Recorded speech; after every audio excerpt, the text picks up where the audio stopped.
नमस्कार, news call 24 पर आपका बहुत बहुत स्वागत है। मैं हूं सुशील गिरीश। आज हम ये समझने की कोशिश करेंगे कि लोकसभा नतीजों में इंडिया गुट की लॉटरी लगने के पीछे क्या कारण है। लोकसभा चुनाव 2024 में इंडिया ब्लॉक बीजेपी के नेतृत्व वाले एनडीए को जबरदस्त टक्कर दे रहा है।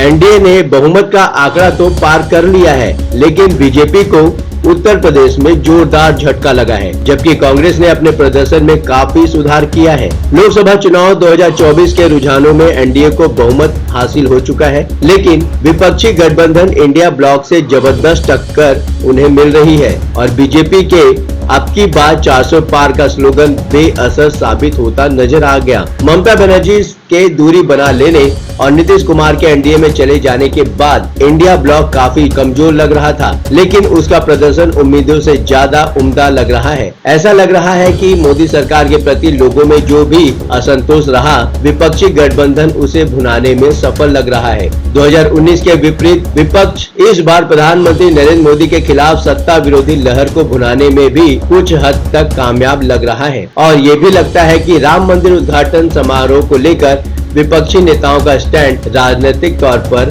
सही था। ऐसा लगता है कि विपक्ष की तरफ से प्रधानमंत्री नरेंद्र मोदी के मुकाबले अगर प्रधानमंत्री पद का कोई चेहरा पेश कर दिया गया होता तो नतीजे काफी अलग भी हो सकते थे। वैसे विपक्ष की तरफ से कहा गया है कि चुनाव नतीजे इंडिया के पक्ष में आए तो 48 घंटे के भीतर प्रधानमंत्री के नाम की घोषणा कर दी जाएगी। पहली बात, चुनाव कैंपेन में विपक्ष का नैरेटिव चल गया। चुनाव कैंपेन के दौरान नैरेटिव तो दोनों तरफ से सेट करने की कोशिश हुई, लेकिन ऐसा लगता है कि विपक्ष आरक्षण खत्म करने और संविधान बदलने की बात को मुद्दा बनाने में काफी सफल रहा और तमाम तौर तरीके अपनाने के बावजूद बीजेपी चूक गई। प्रधानमंत्री नरेंद्र मोदी ने विपक्ष के नैरेटिव को अपनी स्टाइल में न्यूट्रलाइज करने की कोशिश की, लेकिन लगता है लोगों को ज्यादा बच्चे पैदा करने वाले घुसपैठिए मंगलसूत्र जैसे पॉलिटिकल कीवर्ड लोगों को पसंद नहीं आए। दूसरी बात, क्षेत्रीय दलों के दबदबे का असर। चुनाव में पहले एक सर्वे में बताया गया था कि बीजेपी को क्षेत्रीय दलों से कड़ी चुनौती मिल सकती है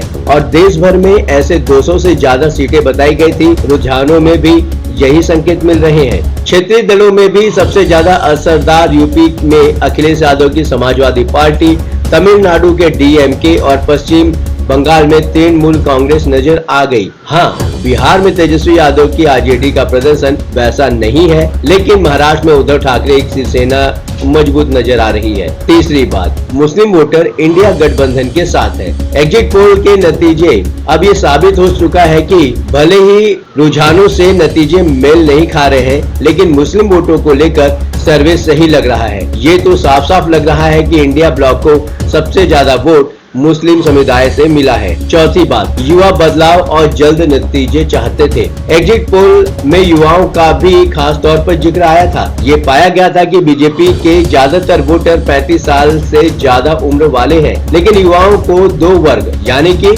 18 से 25 और 25 से 35 उम्र के वर्ग में वोटर बदलाव और जल्द रिजल्ट चाहते हैं और उनका वोट लगता है इंडिया ब्लॉक को ही मिला है। पांचवी बात, कांग्रेस के प्रदर्शन में सुधार का भी प्रभाव है।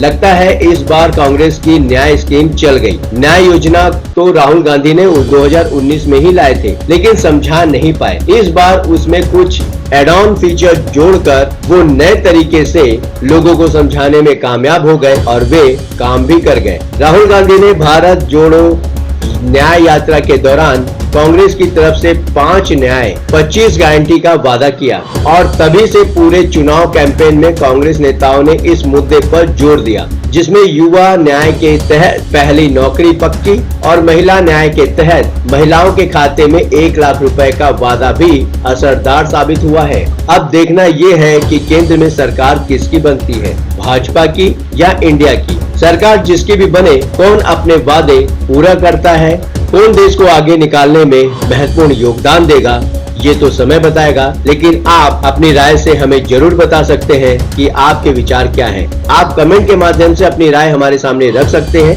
अभी तक आपने हमारे इस चैनल को सब्सक्राइब नहीं किया है तो कृपया इस चैनल को सब्सक्राइब करें, फॉलो करें और नोटिफिकेशन में जाकर ऑल का ऑप्शन दबाना बिल्कुल भी न भूलें। नमस्कार।